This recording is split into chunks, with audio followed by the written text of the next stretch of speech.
Welcome to All-in-One YouTube channel.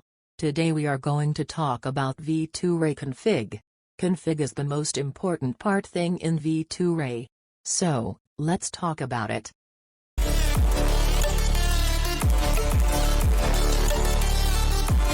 This is an example of V2Ray config file.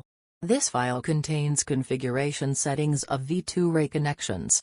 Therefore, there is a config file each on both V2Ray server side and V2Ray client side. Inbounds and outbounds are main two parts of config file.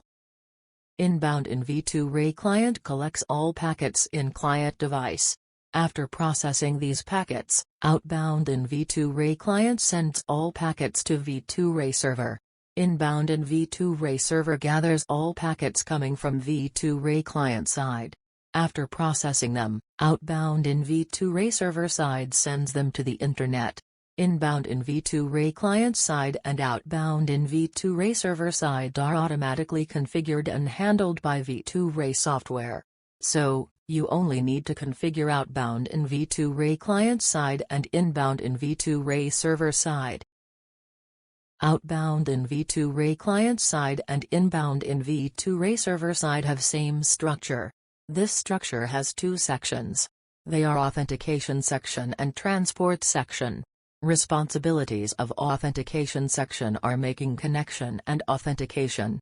So, this section contains details like public IP address, port number, password, UID. Responsibility of Transport section is modifying V2Ray client request and V2Ray server response which sends before making tunnel. Authentication section has different protocols. Popular among them are VMess, VLESS and Trojan. Transport section also has different protocols. Popular among them are TCP, WebSocket and TLS. In future videos, let's talk about these one by one.